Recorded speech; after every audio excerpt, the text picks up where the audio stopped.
world record holder. How does that sit with you? Yeah, pretty funny. Yeah, I'm not too sure if I feel about a world record holder, but yeah, it's nice to have some reward for some straight shooting in front of goals over the past couple of years.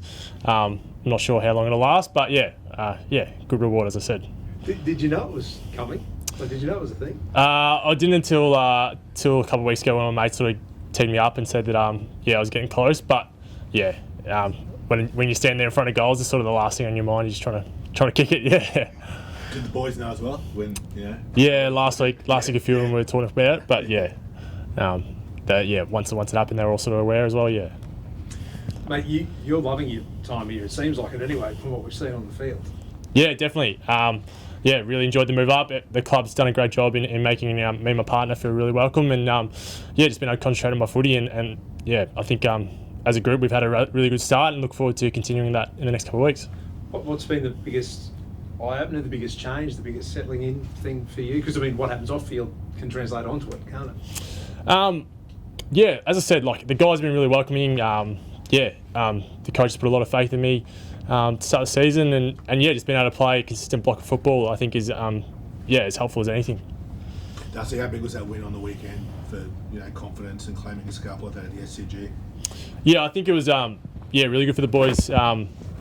Obviously, coming in, we knew they would be a good side, and as you saw in that third quarter, they're really capable of playing some really damaging football. So to come out there on top was really good, just look forward to taking that momentum into the next couple of weeks. And damaging too, because Buddy was coming at you. Well, the Swans were coming at you, but Buddy was coming at you, and you didn't flinch. Like that must be massive for confidence building. Yeah, I think it was really, really good that we were able to take their best football and then come back and get on a bit of a run of our own, and then finish the game strong. So a lot of faith in what this group can do when we're playing our best. It's just been able to play that football for full 4 quarters. Joe's going to miss some time.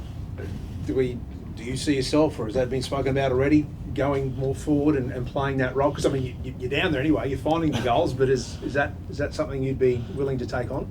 Look, it's not something we spoke about yet. I think a strength of this group is we've got a lot of guys who can come in and play a solid role for our team. And I think you saw on the weekend, Cam Rayner stood up and played a bit more of a key forward role and had a really good day out. So and D-Mac as well at DMX Day had a great game. So I think as a group, if Joe does miss time, I think we can collectively pick up his slack and look forward to getting him back as soon as we can, because he's a great contributor to our team.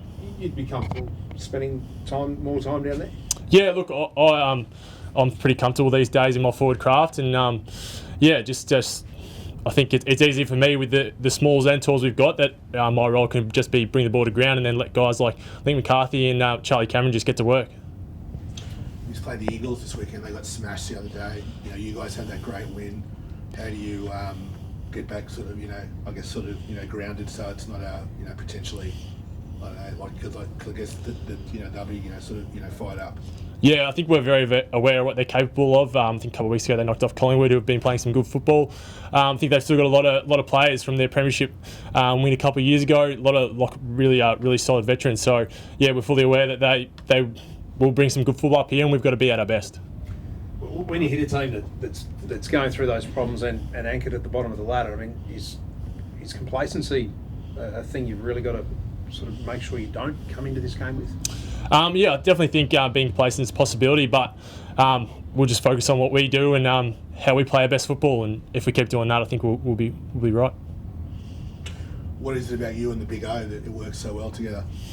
I think just that ability that we can both go forward and sort of both playing the ruck pretty confidently. I've loved working with O, and I think he's had a great start to the season, and look forward to keeping that up over the next couple of weeks.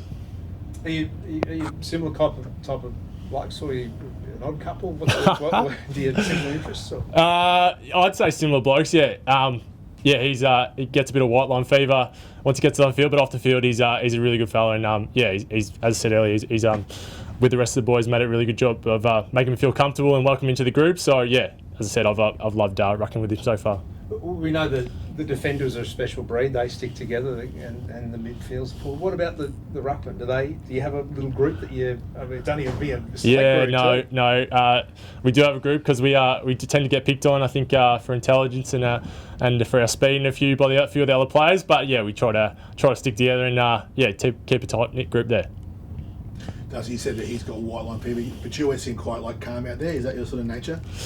Yeah, I used to get a bit like that, but then I found I was probably spending too much time concentrating on getting stuck into opponents than I was on playing football, and I find that when I'm my best, I'm sort of trying to keep a level head and just focus on what I'm doing.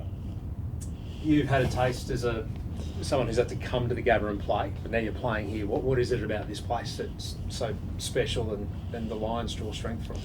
Oh, for me personally, it just brings back memories from my childhood of coming here and watching games. It's just it's an eerie feeling better to go out there and do it myself. Just the fans getting around us and making a really good atmosphere, I think, is something we all sort of feed on. How old were you when you were coming here? I would have been probably, I think we lived up here when I was between 5 and 10, so there was a few years there that I was able to get down, Is your dad still here? You said last year, right? Yeah, my man still lives up here, So he's been coming to watch you? Yeah, definitely. And then my family as well, I'm from Geelong, have been coming up, so it's been good, Really felt the love so far. So, can we call you a Queenslander, or where's that? I don't know. It's a funny one. I've supported Brisbane, but it's sort of in between. So I'm doing my best to follow the Broncos and get on board with that over the last couple of weeks and try and fit in. But I'm not quite there yet.